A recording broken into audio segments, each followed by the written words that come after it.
Time, but we got a lot to get into. I'm excited. I got the USC hat on today because this is why you shoot your shot. You miss 100% of the shots you do not take, and I was very nervous as we continue to see coaches being hired across the college football landscape.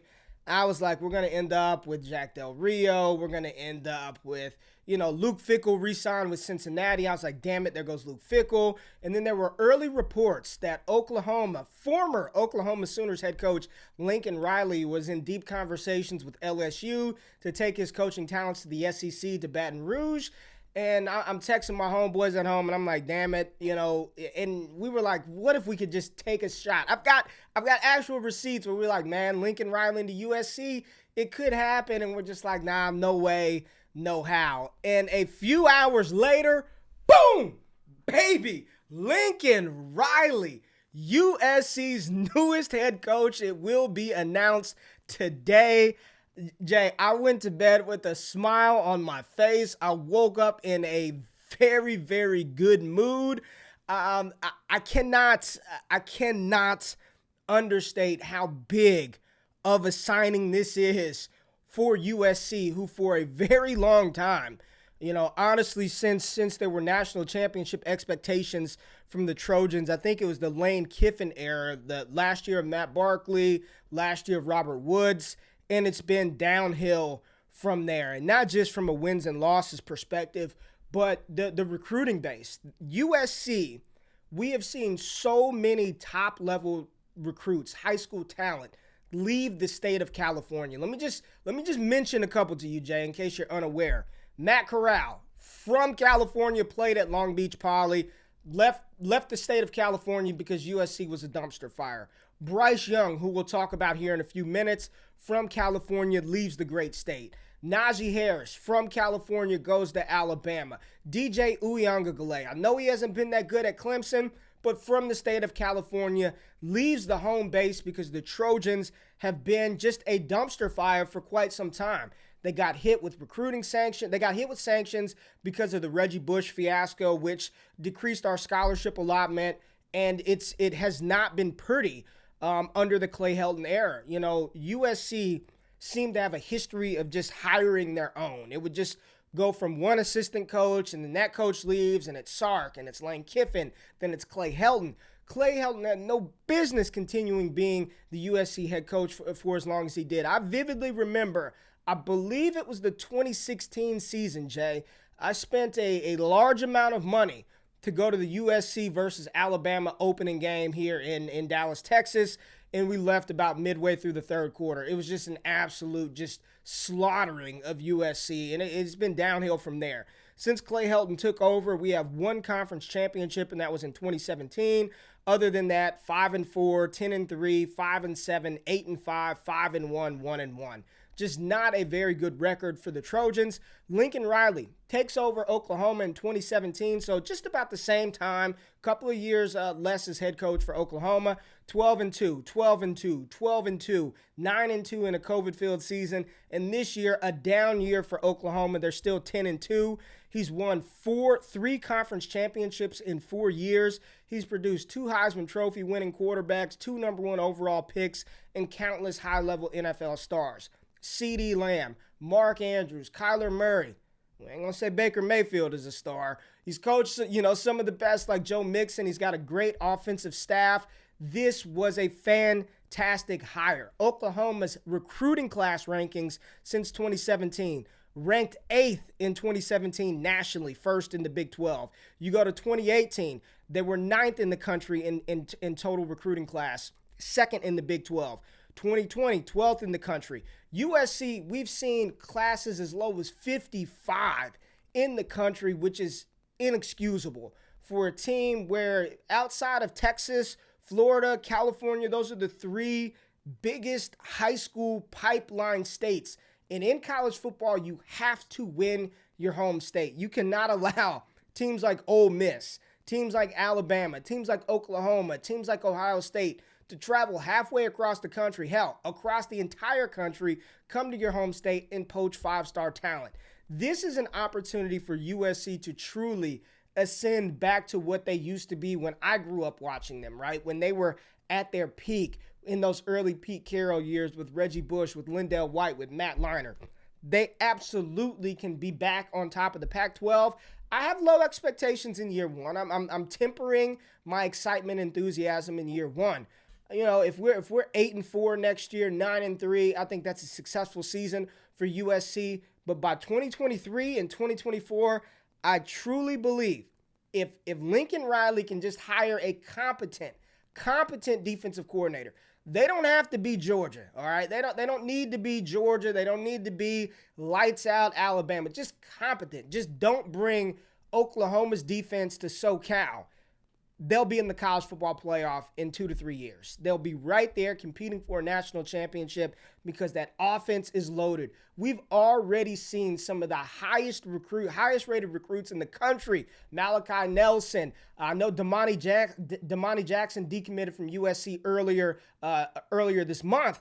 But now that Lincoln Riley's in, the possibilities are endless. Caleb Williams, there's rumblings that the sensational freshman from Oklahoma, Caleb Williams, might be open to transferring to USC. And with these new transfer rules, they don't even have to sit out a season. So there's a very real possibility that going into next season, the starting quarterback, I love Jackson Dart, love him. Haven't been that excited for a freshman quarterback at USC. I don't know, man. It's been a long damn time since we've been this excited about a freshman quarterback like Jackson Dart. But if Caleb Williams comes, Jackson Dart's probably going to end up transferring. This is just such a swing for the fences, big-time move, and Lincoln Riley can truly build his own dynasty and his own legacy at USC. Jay, you know I am a big... You see the USC Trojans helmet at the top. Juju Smith-Schuster up there. USC Trojans. I am ecstatic, Jay. What did you think about this hire? Did it shock you? It shocked the hell out of me because I didn't think there was any. I truly believed we were going to end up with Matt Campbell from Iowa State, and I was already making peace with that. I was like, all right, well, Matt Campbell's not bad. But this is just outside of Urban Meyer, I don't think that USC could have made a better hire for their program. I don't give a damn about Oklahoma fans crying right now about Lincoln Riley, left them high and dry. Don't care. See ya, Oklahoma. There's a big difference between being the guy in Norman, Oklahoma, and being the guy in sunny Los Angeles. I don't know if you've ever been to L.A. I've been to L.A. and I've been to Norman, Oklahoma. If I had to choose where I could play at and build my dynasty and the kids that I can recruit, give me L.A. over Norman, Oklahoma any day. Hey, I'm no hate to my Oklahomans out there. We got love for y'all as well. But damn it, I'm a happy Trojans fan today. Jay, what'd you think about the hire, man? I was shocked, honestly. You know, I wasn't that tapped into the market. I didn't hear the rumblings of Lincoln Riley potentially going to USC. But I think more importantly, we're going to see a seismic shift in transfers, in even Oklahoma players potentially wanting out now. And I'm curious to see the ripple effect from it. Like you talked about, Baker Mayfield, number 1 overall pick. Kyler Murray, number 1 overall pick. Jalen Hurts probably got a little bit of a Lincoln Riley bump too, right? Like, let's be real. He probably wasn't a first-round pick. He probably wasn't even a second-round pick until he went to Oklahoma, got in that Lincoln Riley system, and now he's kind of playing the same style of offense in the NFL in some respects. So I'm curious to see what happens because I can't think of another coach that would create, like, other than maybe Nick Saban leaving Alabama, that would create this type of seismic shift. 55-10, like we mentioned, a bunch of Big 12 titles.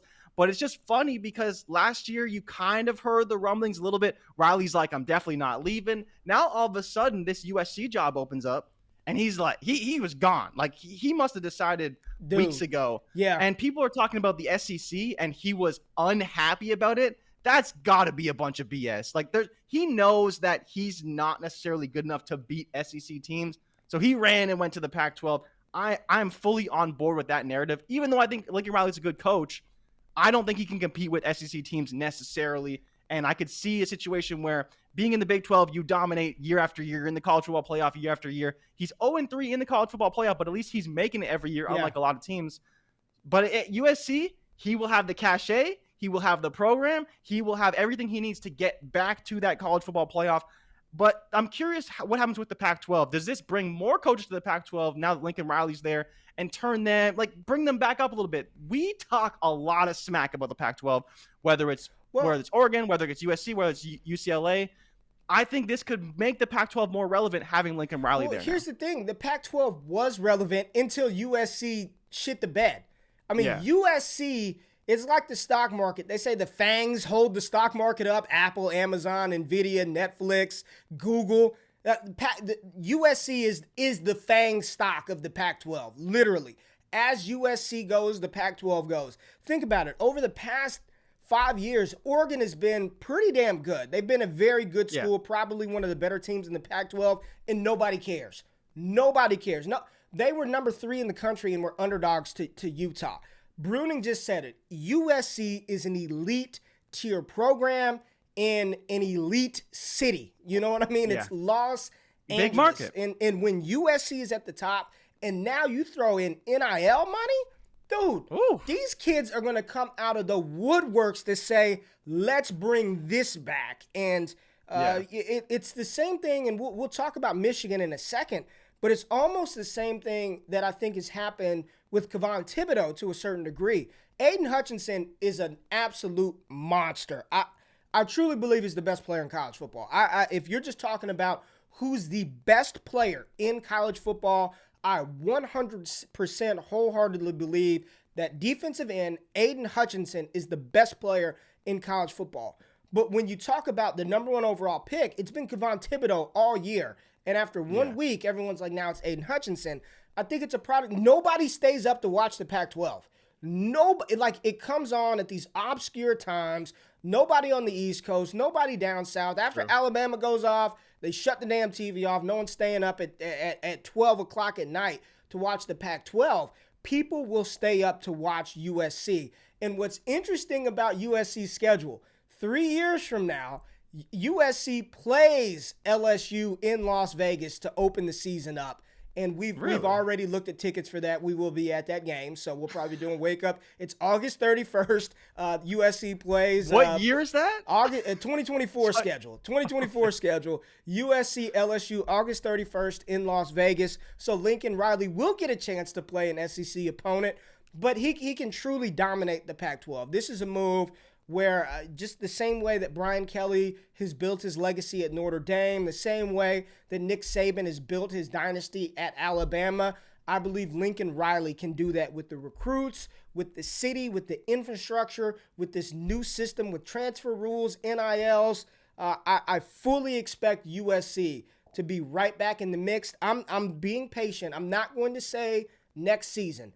But by 2023, 2024, USC should be competing for a national championship. So I'm just smiling, man. I am so Jackson happy. Dart, man, to the moon. To the moon. It made all the pain that I felt on Thanksgiving night from the Dallas Cowboys debacle just go away. Because when I say I was in a foul mood around the family after that, when I was in a foul mood, but we got our coach, USC, we're back. Fight on, baby. Oh, man. Twitter and YouTube is going to be flooded with USC commentary from me for a very long time. So I'm going to will myself into a USC insider. It's going to happen, man. I'm going to make this happen.